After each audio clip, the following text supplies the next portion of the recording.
Hello, everyone. Welcome to this 13th panel discussion of Order Management Gurus. I'm sure most of us have heard stories that 13 is an unlucky number, but I'm pretty sure today, after the session, everyone will actually feel this was indeed a lucky one. And there are quite a few people who are new to the community who have registered for today's event. So just as a quick background for everyone, Order Management Gurus is a community that was started by practitioners in order management space last year. And the whole objective of the community is to create a platform for everything related to order management, inventory management discipline. Truly create a platform where people can share their learnings, we can learn from others, we can share our own learnings, and we can build our own network. It's very focused discipline.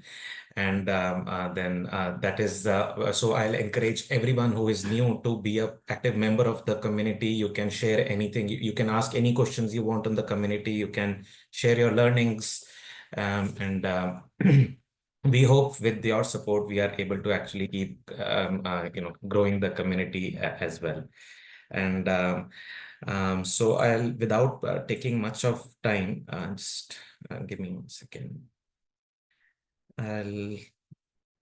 Is everyone able to hear me fine? Yes. Yep. Okay. So currently, like we have around 22,350 members over the last year. That was we've made good progress with everyone's contributions. It is a completely free community. We don't ask for anything in return except your support in growing the community for sure. So if you like whatever you hear, whatever you see on the community, our request is to keep sharing, keep inviting your network, and keep contributing to growing the community. And if anyone who is new joined, if they want to share a little bit about themselves, or any existing member who wants to share their journey over the last year, I'll just let anyone pitch in before we hand over to Kapil for the panel discussion. And no pressure. Yeah. Sure. Real quick, we got a couple of participants here from I'm new here. It's my first time, and I'm a former Charles's, so I'm here to see him. Welcome. Hey guys, this is Dmitry. Good to see you again, Charles, and all the rest of the team. So just very happy to find you on LinkedIn. So yeah, I'm very excited. Good afternoon, everyone. This is Himanshu here. I've worked with Kapil in the past. Excited to learn more about OMS. Hello, everyone. My name is Rodrigo Cortés. I am from Chile. Very excited to be here and learn from your experience. My past experience working with OMS is regarding to retail implementations with Salesforce OMS, Aptos, Sterling, Manhattan. So very excited to be part of the group. Thank you. Hey everyone, my name is Uday Anand.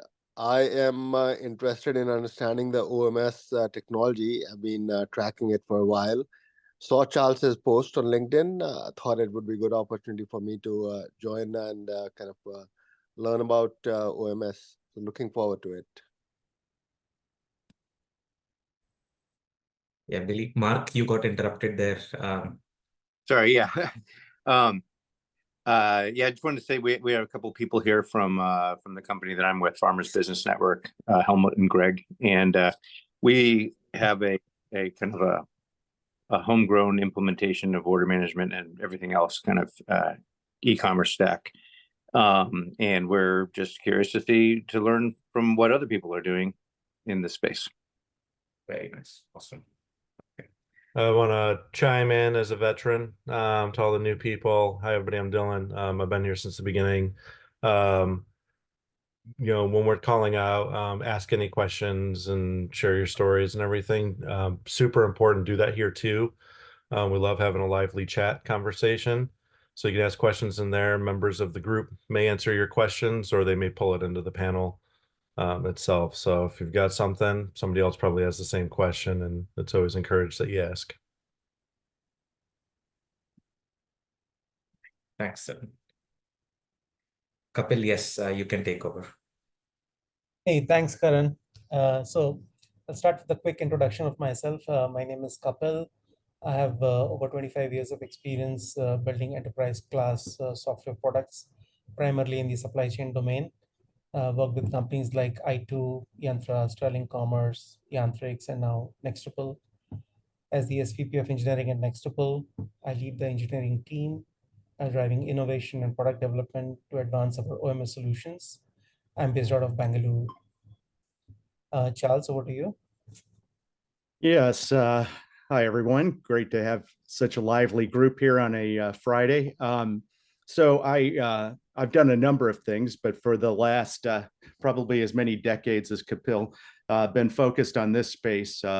I joined a small company called Amazon, you might have heard of, back when it was $28 a share, and worked on actualizing Prime, then basically expanding. All of my focus was on transportation capabilities during my time at Amazon.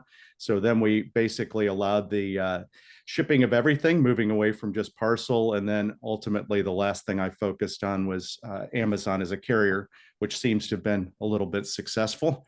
I moved on to founding a company called Mile Zero, which supported last mile for a number of companies in the US and Australia. And then finally, the last thing I did was I was CTO for a company called Quiet Platforms, which was an American Eagles attempt at basically consolidating transportation and supply chain services for retail. So I'm excited to be here today. This is a topic that is the nervous system for for any kind of supply chain activity. So it's exciting to be here. Thank you.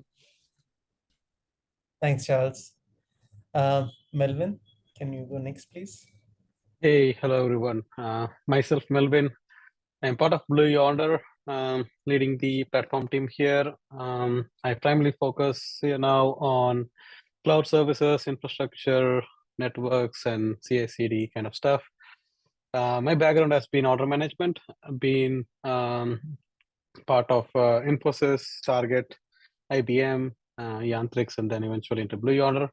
Working on order management space, built, rebuilt stuff for various customers, re-implemented order management workflows for retailers over the past decade, for 15 years.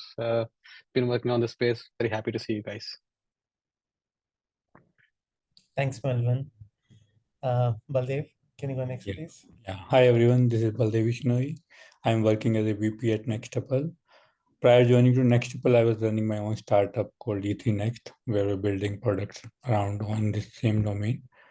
That got acquired by Blinkit. I spent 1 year in Blinkit, and then I joined Nextuple. Most of my 20 years of careers have been in this domain, building products and solutions around it. At Nextuple, we are building AI-first, composable, microservice-based OMS, and I'm very happy to be part of this panel. Thank you. Thanks, Baldev. So let's get started with Charles.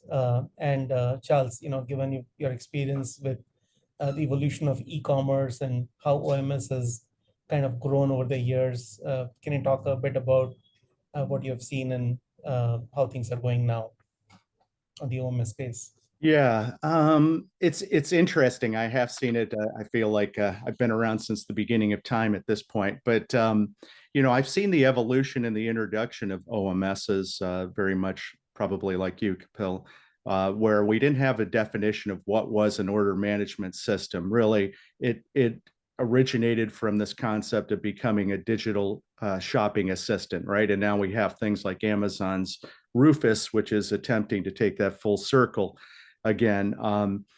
I think I've seen the same challenges all of us have, right? And there's this constant wax and wane between coupling. There's systems that do have a good understanding of their derivative or supporting services in terms of capacity awareness, inventory availability, good payment processing, and so forth. Ultimately, the way I think of these systems, though, is they are basically the conduit, and they become the the order taker. And more as we start to see the evolution of what is a successful OMS, I think we're going to see it move away from this personal shopper to being more of a digital PO generator. And we'll probably get into that as we talk about order management and AI. But the current state, we've kind of gotten to the moderate state of OMSs where you can almost go into ChatGPT and ask for a matrix of OMS capabilities. You'll get a standard list, right? I think that's great. That's great that we've reached that level of maturity. But I think it's also dangerous because everyone is kind of shopping for the same thing, and it halts innovation. So it's going to be exciting today with the people that we have on this call to talk about where we're going, not just where we've been. Awesome. My next question would be on the cloud architecture for OMS. And we've seen retailers evolve, from as early as mainframe systems to on-prem SOA, services-oriented architecture, and now the whole move towards containerizing, moving to cloud and with microservices and all of that. So Melvin, what are your thoughts on what needs to be done? One is in terms of choosing the right platform, right? Or which cloud platform should one go for? What kind of key architectural patterns you see in OMS? What kind of use cases they address? So yeah, go ahead. Yeah. So the cloud journey is a very interesting path, right? So we've moved from data centers into cloud, and with the latest innovations in technologies like Kubernetes, containerization, Dockerize, runtimes, and it's fascinating how technology has grown so much. You can do things in networks which is virtualized, literally, which was physical routers and stuff. So given how the infrastructure has gone into the cloud and provides so much capabilities in a click of a button, right? OMS also needs to be kind of going in the direction, right? So any application, right, especially as scale as order management, needs to be kind of scalable, right? So having that scalability in terms of providing that containerized orchestration framework, which allows you to monitor and scale for those spikes, right? Because as you go into order management, one of the biggest thing is we don't know how our shopping trend is going to be, right? So there's going to be influx of orders coming in, coming out, processing, all of that stuff. The scalability is a very important aspect that you need to look at as you go into cloud-based order management solution, right? Now, with scalability comes this thing called distributed computing, right? Now with all the compute power and all the GPUs and all the CPUs that's available for you, you can always now make your processor faster. Then comes your distributed computing, right? So you should be able to look at low latency problem solving, right? So like geo-based sharding or edge caching, or trying to use some of those cool technologies that's available out right in the cloud to make your processes low latent and really fast, right? Now it opens up additional complexities in your architecture, right? Like data consistency. How do you deal with resilience? How do you deal with fault tolerance? Because again, all of these systems could fail. So embracing all of those design patterns, like to do scalability, to do data consistency, to do resiliency, that's going to be key for your architectural considerations. Now, coming back to cloud, right? Using things like CDN, using things like API gateways, using things like multiple POPs to distribute your load, right? Those are capabilities that you should embrace as part of your architecture to kind of make your platform more stable, right? That's what I would recommend for teams to look at as they build their order management solution across the globe.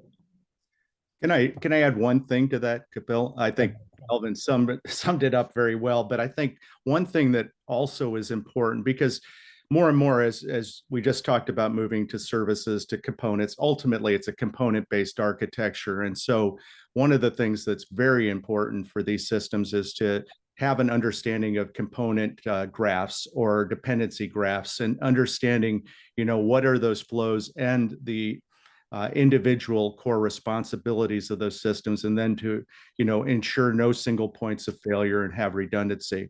As I think Melvin kind of outlined, we're at the point where, with Kubernetes and some of these things, we're getting very close to cloud agnostic, which is the next major area of outages. We're starting to see it across various, even AWS and Google and others are failing at different particular times. And we're going to see that as more and more digitization of various industries, not just supply chain happens. So I think that ability to manage when there are exceptions, to understand your scale and to understand your component architecture and dependencies, because you don't own everything either in your stack, is critical.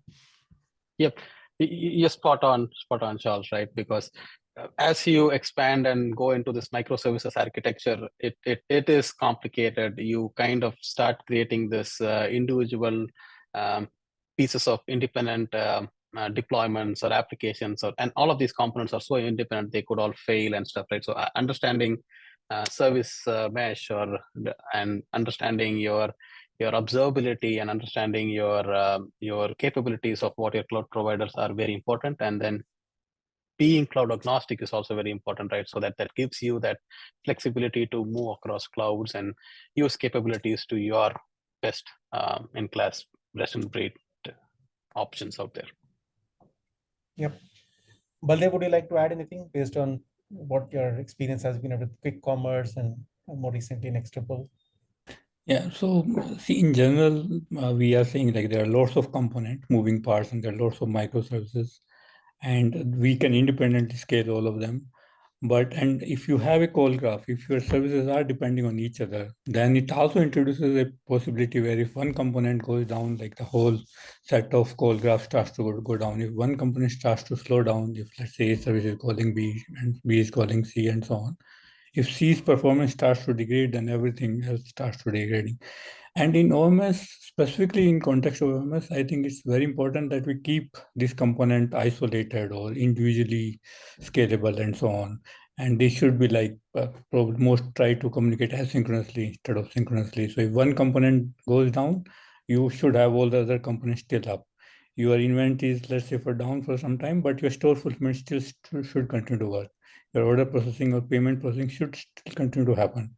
So that's very important part in this new paradigm when we are designing. Keep your component completely isolated, and ideally have some sort of circuit breaker also on some sort of things. For example, let's say that you have very complex batching algorithm which is doing for pick batching and so on. If for whatever reason, if your system starts to go unstable, you should have a way to switch off batching and do normal picking. Or if you have a complex sourcing algorithm, you should be able to switch on to. So basically, circuit breaker is also very important. And this whole architecture with multiple microservices, it also adds like some sort of a breaking point. Like if you have all the components completely connected with each other, it can create your system unstable. So it's very important to design it like this. Cool. The next point I want to pick up is on scalability and performance optimization. And Melvin, you already spoke a bit about it. Retailers have this, the reality to deal with seasonality around the peak season, Thanksgiving, Black Friday, and Cyber Monday. So starting with Charles, right? Charles, what has been your learnings, your experience, in dealing with that particular situation? As a guy who's brought down Amazon's ordering in retail peak, I can tell you it hasn't been good at times. It's amazing. I haven't turned to some kind of illicit substances, but I think some of the stories that we're hearing, or the warnings we're hearing come from, past experiences. And those experiences of when things fail is generally due to coupling. It's due to poor management. We're going to get into continuous integration and continuous deployments. That's going to take away some of these issues where you have also version sets across services, where you don't have well-defined interfaces between systems. You deploy a change on one system and you cause an outage for another that's dependent on a previous version. A lot of these are the same patterns we've seen all the way back to linked code, right? So I think that the complexity that we're seeing in terms of modern computing is just scaling old problems.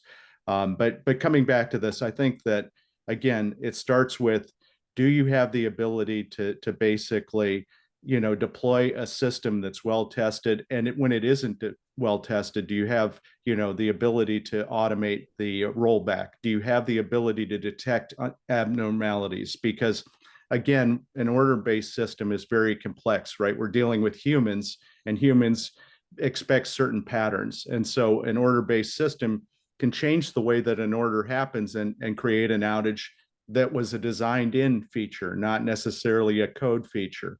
I'm going to go back to when Amazon rolled out in China. We took over, some existing technology that was acquired, and we basically every day, imagine all of Amazon's tier 1 systems getting on an outage call because at noon we would see, an order drop. Well, it turned out that it was a cultural order drop. Everyone just kind of takes a rest at that particular time of day, and so it was a normal pattern. So not only do you need to understand the systems, you need to understand the data and the historic information. Even when you don't have it, you need to use accurate forecasting and tools. So it's the instrumentation as much as the technology. I think that's the piece that I would impart on people, and the ability to be able to handle failure when it happens. So testing your team, running game days, running situations so that before you ever have a major outage, you know how to minimize that. And most importantly, you don't try and solve it on the outage call, which I'm sure all of us have had, that elongate the outage. Interesting. Melvin, do you want to add something based on what you have seen? Yeah, so when it comes to order management, right, the peak or scale has always been a challenge, right? So the most important thing when you build an order management solution is you have this monitoring that tracks the traffic, right? So we need to know how the system is being loaded, right? So doing load testing, doing stress testing, making sure we understand our own point of failures is very important, right? Every system will break at a point. We need to accept that, right? So but then what are we going to do to in that situation, and what are our procedures to avoid that from happening? Because you can do 100,000 orders an hour, 200,000 orders an hour. Like, what if you get 250,000 orders an hour, right? So you need to have those plans in play and not try to solve it during the time, right? So having to know and pre-done stress testing to see where your system is going to tip over is very important, right? So knowing that is important. Now, it all comes with that observability that we want, right? The observability platform should tell you what it does, right? Auto scaling is there, like pre-planned action items when things are going to not go as per we expect, right? So that's important. Now, having your order processing and order queue health, monitoring, alerting, databases, caches, they all are going to be your failure points as you add those layers into it, and making sure those are healthy. Or you saturating your cache, or your IO operations in your database kind of up to the situations? Have you sized up your database? Make sure we do our homework during the sales and stuff, and then keeping that is going to be like crucial as we go into the peak season as well. Yeah.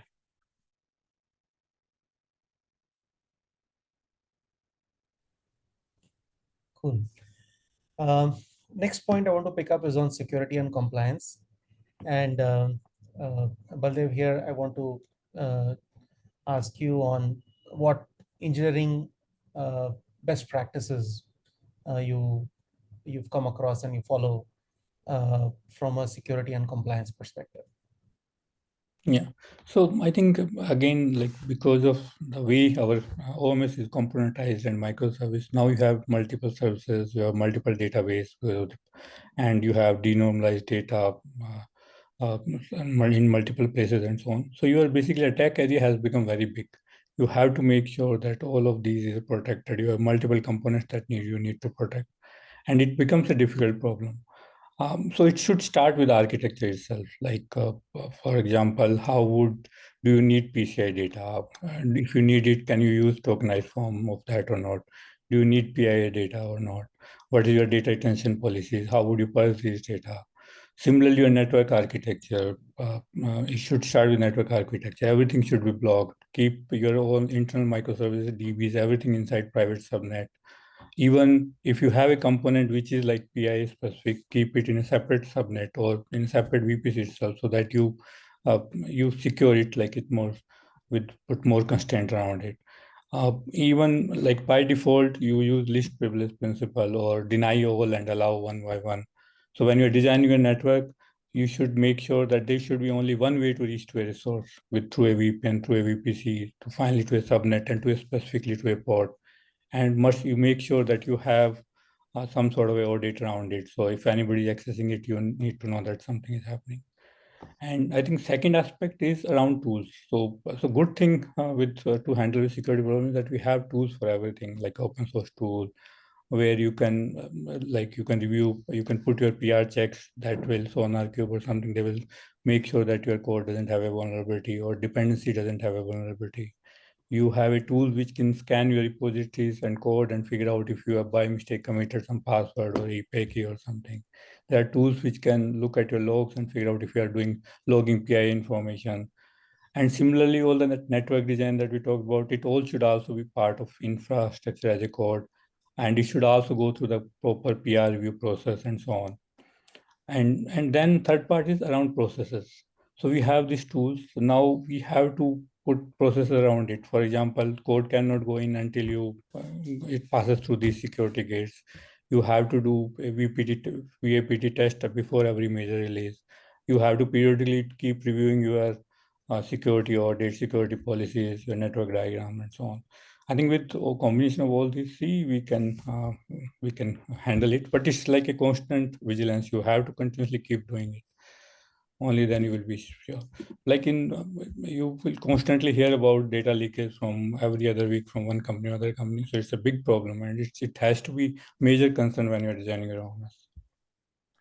I just follow up. I think that you hit the main points very well. But one of the things I think is very interesting is, the emergence of generative AI and the concerns that people have about leakage and, all of these concerns about creating separation of environments and trying to isolate data. It all starts to fail when you start to pull in, generative AI, and you start to really see how effective, hackers can be in terms of being able to pull that information and find, leaks. I think that one of the things that's going to be very important in the next 5 years is for us to figure out how to do a better job on authentication. Even tokenized access and, time-based slicing of authentication isn't going to be good enough now that we're going to be able to do a lot of damage in microseconds. So I think that's going to be one of the areas where we're going to see the emergence of some technology that's going to support access of data for OMSs and for other systems. Yeah, makes sense. I'll move on to the next topic that is on CI/CD and automation. And Melvin, if you could, talk about some of the best practices that you have, kind of imbibed in your engineering processes. Would you like to share them here? Yeah. So CI/CD, right? It's a very old term, right? We have been building artifacts, we've been promoting artifacts. It's a part and parcel, right? And then so many tools, so many stuff has happened over the years, right? It started with SVN or whatever it is now. It's GitHub, and you have all possible from Jenkins to Git Actions. Like technology has evolved so much, right? And when you build, so CI/CD is like very important, right? So that's where you have to embrace that in terms of what it can do, right? Earlier, what we used to do, we used to build an application, deploy it in an environment, and test it. Today, test containers have come in, right? So containerization has brought in so much to you. Like you can build an in-memory environment-like things, iterate the data, test it with realistic things, right? So even during your build process, you can test it as if it's deployed somewhere else. So embracing such kind of things and enhancing your test processes to cover up those use cases ahead of time is going to save a lot of time, right? So which means during your CI process, you have a very, very solid suite of things to do. Now, coming to the deployment piece of things, right? Deployment automation has come, right? Now, where we were very specific in terms of shell scripts or whatever, right? But the world has moved into containerization and Kubernetes.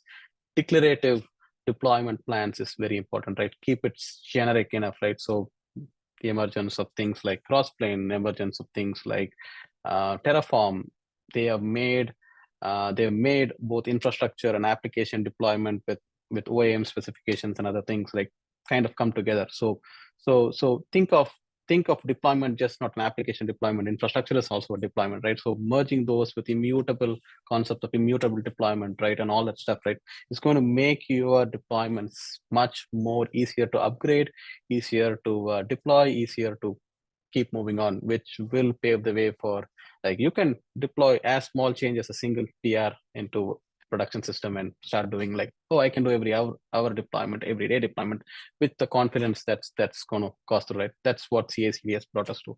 So I would want us to embrace that in order management, to use that to shift left into creating all that test and all the stuff and all the confidence, and then making that changes into production should make it more seamless as clicking and merging through a PR process. So that's what I would recommend we need to do. Yeah, makes sense. And Baldev, in terms of the role of automation, automated testing, monitoring, etc., how does that play a part? Yeah. So in general, one is that you have to test your independent microservice, and it has to be done. And since you have so many moving parts, you have multiple microservices, each having its own version. You have to make sure that you're not breaking any contract. You have to have a very good story around which first step is your, of course, JUnit. Second step is that independent component or the independent set of microservices, you have to test it. And eventually you have to test, I don't know, like how too many services together to also to make sure that they are not breaking. And sometimes that's also not possible. Like with every release of every minor or release of a single component, you cannot go and test it. So you need to have a very good automation suite. You need to have some test case around your contract. You make use of schema registry and so on. And you can do it only by using automation. You cannot do it manually because it's impossible. There are like so much work, so much time, effort you will spend on just standing up environment. So from starting up to environment to do the integration test, everything has to be like a single click, and where you can very quickly test it, and potentially you can do it with every PR merge itself. Yeah, makes sense. The next point I want to bring about is on cost optimization. And Charles, we've seen, from a retailer standpoint, with increasing e-commerce volumes year after year, the desire is still to, keep the cost down, and the move to cloud was kind of a step in that direction. What do you think the retailers have been doing, or there are avenues from a cost optimization perspectives to be done? I'm going to start with the aspirational goal, and one that I've tried to drive for 20 years unsuccessfully. It comes back to my point on understanding service graphs. I think ultimately, very much like a physical shipment, understanding the cost per shipment and the margin on a physical product is key. I think that for a digital transaction, we've got to get into a world where we understand what were the costs per service call, whether that's 1,000 services or whether that's 3, it really doesn't matter. We have to have instrumentation around that. And I'm expecting that at some particular point, we're going to start seeing cloud providers and others start to give us this, level of detail, because ultimately that's going to help with scaling. It's going to understand with transaction flow. It's going to provide an infinite amount of information. And quite honestly, they tag the flow of transactions as well as the people that are authoring systems. So that's where I think we're going to head, and that is going to help us in terms of making, digital decisions in terms of scaling. But in terms of retailers, I think we're way behind, right? Many of us are still thinking in terms of the classical P&L, and we're looking at a tech P&L, and we're looking at, what was the cost of computing that month? Many companies, remember, many of the retailers don't have, deep CTOs that are basically looking at the implications of making architectural decisions and the choice of certain technology. And beyond that, they're not looking at the cost of those things from some of the points that were made here earlier about the, scaling aspects and the usage. So it's a very deep question. And I think different retailers are just struggling to keep up with the stack that works. But as we start to look at the leaders in these categories like Amazon, Walmart, Target, et cetera, they have a much deeper understanding. They have a plan for scaling. In cases like Amazon, obviously they also own their own technology, so they're driving their technology. And we're all getting that benefit, those of us that are using AWS. Others like Walmart that are building more of a proprietary stack are certainly using those insights to basically drive a distributed cost-effective means, because they've also got, remember, they've got multiple networks. For omni-channel, you have to have store networks that work in concert with your master order management system. So I think it differs. I think the upshot of this is that the leaders are getting much better, and they're evolving with the way that digital demand is going to start to come from automated agent-based buying. And then the trailers that are using the more traditional solutions, whether it's a Shopify or others, and they're using a digital stack, are basically looking at it as a standard monthly bill, and they really don't look beyond the depth of that particular set of charges. So it's another area ripe for disruption. Great points. Melvin, do you want to talk a bit about some strategies that can be deployed from an overall cost optimization standpoint? Yeah, so Charles touched upon a very important topic, right? Cost is not just infrastructure cost. Cost is understanding your supply chain network, right? So it's very important as we understand how the supply and the demands and where our customers are and what they need and how we are going to move things around. Like it's all logistics, it's all how you manage your warehouse, how you manage your demands, where you procure, where you keep, where you plan. There's so many different ways in which you can optimize the cost for the business, right? Infrastructure is going to be that much, right? And again, there's so many things like auto scaling and all of that stuff to help reduce infrastructure cost. But we have to holistically look at a strategy which would help and understand the business, right? I was part of Target, right? We were like doing this like back in the days, like introducing 2-day shipments, and how do we keep it in 2-day shipments, and try to do ground, right? Trying to look at your last mile costs, try to look at all of these things, try to find to make sure that you put the right inventory items in the right place, right? So there's so many different strategies that we can do. So understanding your deep knowledge of how the business runs and strategizing different areas is going to be very crucial for cost across order management and supply chain. Cool. The next point I want to, we have a couple of questions from audience. If you want to take it at the end, or you want to take them now. I'm just thinking, we've got 2 more bullet points to cover, and then we'll take questions, towards the end. So the next topic I want to bring about is on observability, monitoring, and incident management. And Baldev, starting with you, what are some of the best practices you've come across here? So from observability perspective, so we talked about the scalability of the system and make sure that we do all of our due diligence before we come ready for holiday season or peak load.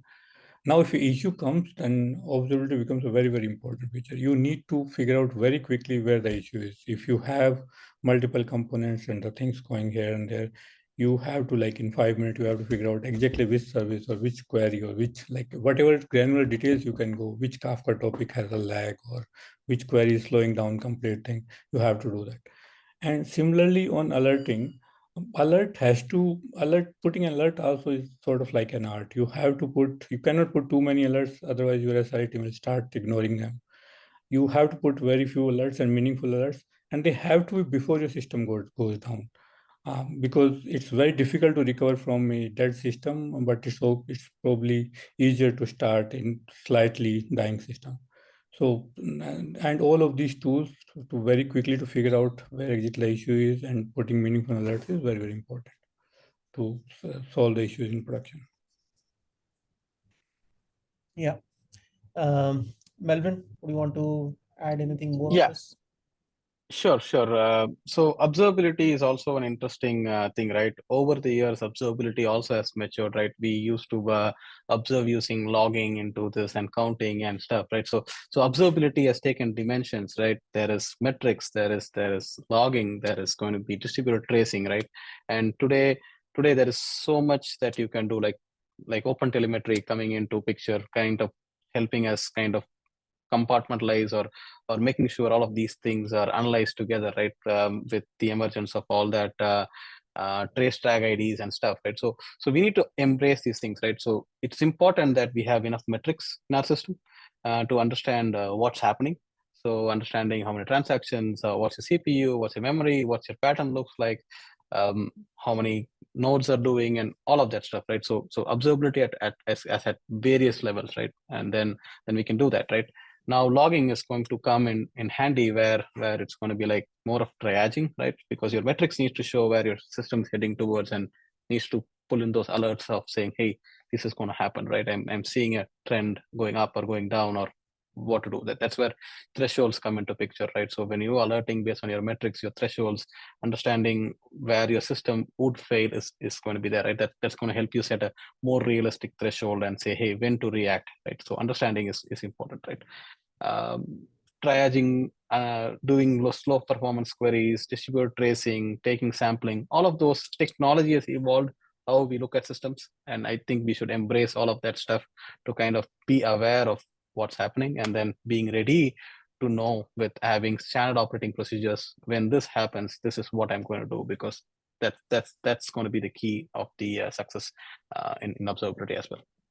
One add-on, because of course that all of those things are the best practices today, but I think everything you just described will become the baseline that feeds into AI. We're not, it's become the connective fabric, and it's going to use those. In many cases, we've already seen a number of automations, based on API signatures, right? Automated tests can be generated. We're going to see more and more artificial intelligence, creating that particular connectivity.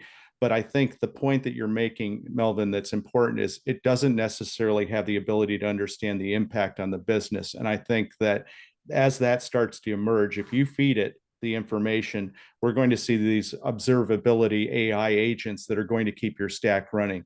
We're going to see a massive change in the way that web devs and basically support engineering works here going forward, right? This is going to become the job of an AI agent versus a human being, because the time to respond and the time to patch is going to be so limited.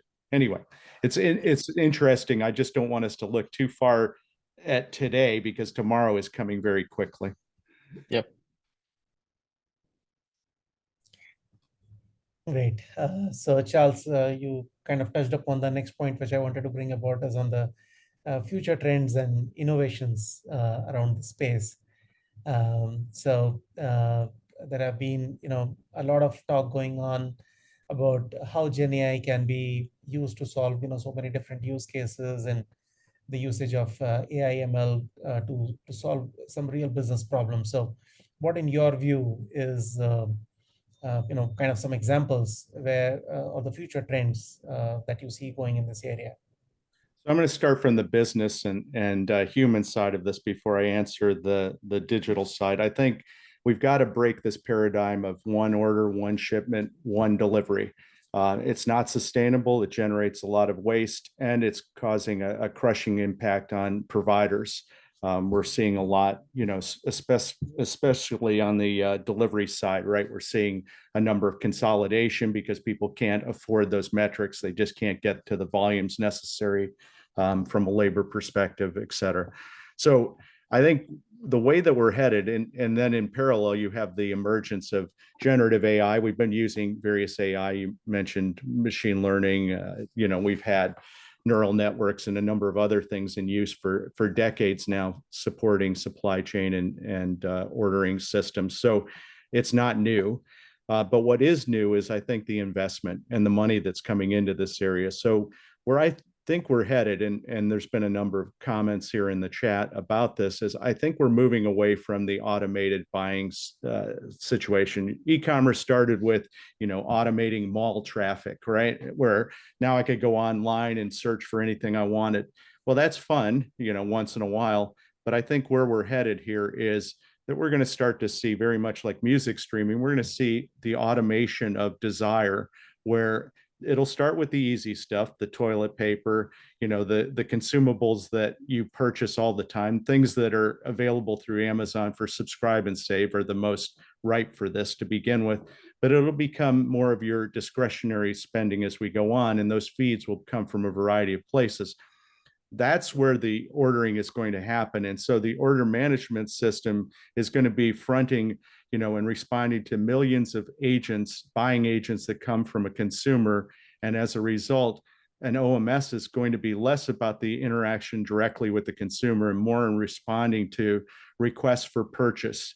And when that happens, we're going to see dynamic pricing, around constraints. So we're going to see a big change in the way pricing is fed. We're going to see a big change in terms of forecasting, which I saw was a question here. And we're going to see a big change in terms of how fulfillment and delivery work, where we're going to start to see consolidation. We're going to see the actualization of a Jeff Wilke from Amazon concept called Amazon Day, because we're going to see more of a B2B kind of delivery, because that is a sustainable process. And we'll start to see home automation to be able to receive bundles of packages and disseminate it throughout your house. That's probably 5-10 years away, but incrementally, we're going to see this move away from direct interaction. And so some of the things that Melvin and Baldev talked about are important, because you're going to need to have those in place to be able to move to the next level. Great points. Baldev, do you want to chime in a bit on some of the use cases you've seen, or kind of, thinking in terms of good candidates? Yeah. So I would mostly classify this AI into 3 set of problems. So one problem is prediction. For example, you can do order promising, predictive order promising. You can figure out what is the processing time across node and vendors. You can do demand forecasting. You can, instead of having a stable, you can forecast future ATP numbers. You can figure out if your fulfillment system is going bad, or for example, if one store is performing bad, you can give timely alert to a customer that your order is going to get delayed. You will have item substitution and so on. And the second we talked about in cost, when Melvin talked about, like, there are like lots of concept around fulfillment cost itself on top of infra cost. So that's, I think, where AI ML will play a big role, where you figure out how to optimize your cost. It starts from inventory planning. Then even your fulfillment sourcing algorithm will have to figure out which is a node that is probably least costly for me. Like, how do I minimize my transit cost? How do I place my inventory with, like, applying demand forecasting and product affinity, which item I should put together so that I have to do minimum number of shipment? Can I put inventory very close to a customer? So all of that will, and similarly from operational point of view, like how do you optimize your picking or packing? All of this where AI/ML can play a big role. And the Gen AI is, of course, the third part, which is like the hot thing now. And every day the new use cases are coming. It can do, of course, the virtual assistant and call center. It can completely replace it, and all the product development tools also are like emerging every day, like Copilot and Apache Code Mistral. And recently Amazon Q has launched Amazon Q. They are saying that for Java upgrade, they saved like 4,500 developer years and saved $260 million. So that's like a crazy number. Every time I read, I double check that number, but that's it. So that's, I think, is going to be a major change in coming time. Cool. So I think we are almost, in terms of time. Karan, are we doing good? Do we can take a few questions now, right? Yeah. So I think Charles has answered a couple of questions on the chat as well. And please feel free to raise your hand in case some of the questions are unanswered. From what Shilpa and I have been maintaining a log. One is by Lakshman. The question is, The question is around what are the pitfalls of decomposition? What downsides should we be looking to avoid? I'll go ahead and grab that as an observer of Amazon's splitting from monolith into service-oriented architecture. During that time, when you start to decompose a system, right, understanding the traffic patterns and the scale are the first problem that you run into, along with potentially breaking functionality. You're introducing a contract between multiple systems, et cetera. So there's a certain amount of plumbing that goes into that. But the challenges I've seen are basically that dependency, right? You're moving away from coupling to basically a distributed model. So that's your first piece. And the most important thing I would emphasize when making any of these types of decisions is to pilot them. Don't go for broke. As a guy who's received 1,000, probably more than 1,000 Jeff Bezos beating emails, you want to do these things cautiously, but in a manner where you can move aggressively once you're sure that it's going to work. I think that's a great point. I was just reminded, Charles, of the Netflix blog that I'm sure many folks have read of microservices back to monolith. And, that's very interesting. It's not a one size fits all. Sometimes it may be better to keep things as a monolith depending on the use cases. And that's where the architecture really landscape or the mindset needs to be applied here. I think, Lakshman, you're dead on. I think that what'll drive those decisions will also be some of what we touched on with privacy, right? Insulation of access to private data is one particular area where I think we'll start to see more collapsing and consolidation. Everything doesn't need to be separate. I think that's your point, and I think we're all learning that, right? You can overdose on service-oriented architecture too, and overscale those components and the overhead of managing them. Yeah, I would say I would classify microservices into 4 different major pain points, right? So number 1 is like data consistency and synchronization. Once you break them, you're now going to have copies, right? Then comes distributed transaction and locking and all that stuff. So you have to embrace eventual consistency, how to keep systems in sync. So you want to really look at data as a point, right? Now, once you break the system into multiple microservices, now your complexity of your system, right? 1 to n person talking to, and all of that is going to. So you have to look at monitoring, managing, performance. All of those becomes your operational overhead is something that you should look at, right? The other thing is inter-service communication. Now, the more you break, the more you're going to communicate. Then the more communication you have, the more processes to break, right? So that means it's like a reverse effect. So you might want to watch out for all of those complexities that microservices builds in, right? Now, choose wise where you want to break your monolith into a microservice, right? You want to have a very standard strategy of, okay, this is an individual function of unit, this is an individual function of domain that I want to break it into. Now you want to break that into further, I don't know. That depends upon how you want to do that, right? So it's a responsibility on how you design an architect, and there's always going to be complications when you have more moving components. Yeah, see, I feel that in some cases, people have taken micro literally. So like make it everything as small as possible. And then the infra cost will start exploding, and then they will start consolidating. So I have seen this pattern also somewhere. So it's a guideline, not a rule, right? So you have to take it and understand your problem that you're solving and use it as a guideline rather than trying to say, oh, this is what it says, and it's I'm going to just slice it here. So gotta watch out for where you want to do it. Thank you. Thanks all. Okay. Do we have space for one more question, Kapil? I think so, yeah. We have 3 more minutes. So yeah, we can take one more. The next question is by Pradeep. As we all coming close to holiday season, what are some of the best practices to follow before enabling auto scaling for the season? Melvin? Yeah, I am. So again, as I said, right, understand your system, right? Because auto scaling is a strategy to save you, right? So which means you need to know how your strategy is going to work. So I would recommend doing perf testing, load testing, simulate spikes, right? And understanding where things are going to be, right? So, and know your pain points and be prepared on what you have to do when the situation comes, rather than trying to understand, hey, okay, now I have the situation, and being prepared to know your situation, what if scenarios, and then trying to understand what you do about it is very important. Make sure your monitoring is in place. That's going to be your best friend for your peak, right? Because that's your eyes on your system.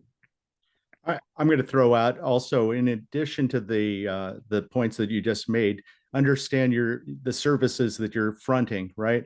Generally, when you're talking about peak, right, this is an inventory decision. And so have a good understanding of the capacity of your derivative systems and of the accuracy of those systems. The worst thing you can do is oversell for peak. We're talking about, holiday gifts for kids and so forth, right?